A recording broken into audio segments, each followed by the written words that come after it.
வணக்கம் friends, welcome to Madras kitchen journey. இன்றைக்கி வந்து நம்ம சேனலில் வந்து ஒரு சூப்பரான ரெசிபி பார்க்க போகிறோம்.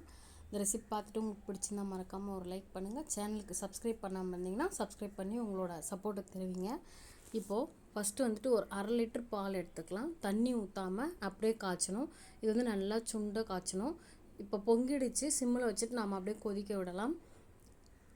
இப்போ அந்த பால் வந்துட்டு நல்லா கொதிக்கும்போது இதில் வந்து சர்க்கரையை சேர்த்துக்குவோம். சர்க்கரை வந்துட்டு 12 ஸ்பூன் அளவுக்கு சேர்த்துருக்கேன். நீங்கள் வந்து பால் வந்து எந்த அளவுக்கு எடுக்கிறீங்களோ அதுக்கு தகுந்த மாதிரி சர்க்கரையை வந்து கூட்டவோ குறைக்கவோ செஞ்சுக்கலாம். இப்போ வந்துட்டு நல்லா வந்து கலந்து விட்டு இது சிம்மில் கொதிக்கட்டும். மாம்பழம் வந்துட்டு நான் 3 மாம்பழம் எடுத்திருக்கேன்.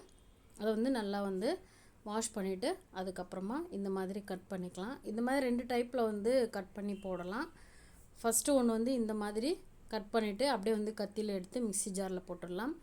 அதுக்கப்புறம் இன்னொன்று வந்துட்டு நம்ம அப்படியே பாதியாக கட் பண்ணிவிட்டு ஸ்பூனில் அப்படியே வந்து ஸ்கூப் பண்ணி போட்டுடலாம். இப்போ வந்து ஃபஸ்ட்டு கத்தியில் வந்து இந்த மாதிரி ஒரு டைப் பண்ணியாச்சு. இன்னொன்று வந்து இந்த மாதிரி ஸ்பூனில் வந்து எடுத்து போட்டுக்கலாம். இந்த மாதிரி ஸ்பூனில் எடுக்கும்போது ரொம்ப ஈஸியாக வந்துடும். நல்லா மாம்பழம் பழுத்து இருக்கணும்.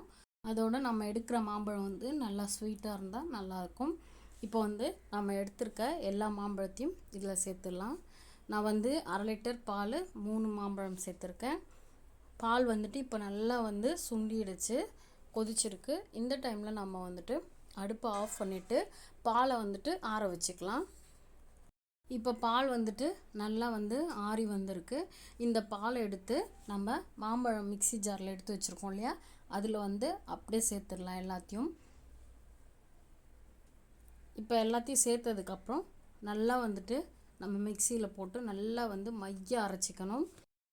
உங்கள்கிட்ட ஃப்ரெஷ் க்ரீம் வந்து இருந்துச்சுன்னா நம்ம வந்து பால் சேர்த்து அரைக்கும் போது கொஞ்சம் ஒரு சின்ன கப்பில் 1/2 கப் அளவுக்கு ஃப்ரெஷ் க்ரீம் கூட சேர்த்து அரைக்கலாம். நல்லா டேஸ்ட்டாக இருக்கும். நான் வந்துட்டு ரொம்ப சிம்பிளாக வீட்டில் இருக்கக்கூடிய பொருள் வச்சு எப்படி செய்யலாம் தான் செய்கிறேன். இப்போ இதை நல்லா அரைச்சாச்சு. நம்ம வந்து ஒரு டப்பாவில் வந்து இதை வந்து ஊற்றி ஃப்ரிட்ஜில் வச்சிடலாம் ஸ்டோர் பண்ணி. அதாவது இப்போது தெரிஞ்சிருக்கும் நான் வந்து என்ன செய்கிறேன், ஐஸ்கிரீம் மேங்கோ ஐஸ்கிரீம் தான் வந்துட்டு செய்கிறேன். ரொம்ப சிம்பிளாக இது வந்து பேச்சுலர் கூட செஞ்சிடலாம். ஃப்ரிட்ஜ் இருந்தால் மட்டும் போதும். இது 3 பொருள் வச்சு சீக்கிரமாக சூப்பராக செஞ்சிடலாம். இப்போ வந்து நல்லா டேப் பண்ணிவிட்டு ஒரு 8லேருந்து 10 மணி நேரம் போல் ஃப்ரீசரில் வச்சிடலாம். நல்லா கொஞ்சம் ஃபாஸ்ட்டில் வச்சுட்டு ஃப்ரீசரில் வச்சுருங்க. இப்போ நான் வந்து 10 மணி நேரம் போல் வச்சேன். ஐஸ்கிரீம் வந்து ரெடி ஆகிடுச்சு. சூப்பராக வந்து ரெடியாகி வந்திருக்கு. நம்ம வந்து இப்போ இதை எடுத்து நல்லா வந்து சாப்பிடலாம். வெயிலுக்கு வந்து சில்லுன்னு சூப்பராக சாப்பிடலாம். அதாவது நம்ம கடையில் போயிட்டு வாங்காமல் வீட்டிலே வந்துட்டு நம்ம இப்போ மாம்பழ சீசனில் மாம்பழம் கிடைக்கும். அதை வச்சு சீக்கிரமாக சிம்பிளாக சூப்பராக டேஸ்ட்டில் செஞ்சிடலாம்.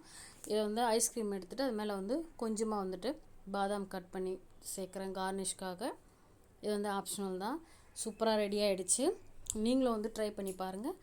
உங்களுக்கு இந்த ரெசிபி பிடிச்சிருந்தா மறக்காமல் மெட்ராஸ் கிச்சன் ஜர்னிக்கு ஒரு லைக் ஒன்று கொடுங்க. சப்ஸ்கிரைப் பண்ணாமல் இருந்தீங்கன்னா சப்ஸ்கிரைப் பண்ணி உங்களோட சப்போர்ட்டை தெரிவிங்க. கூடவே பெல் ஐக்கானையும் கிளிக் பண்ணிக்கோங்க. நன்றி, வணக்கம்.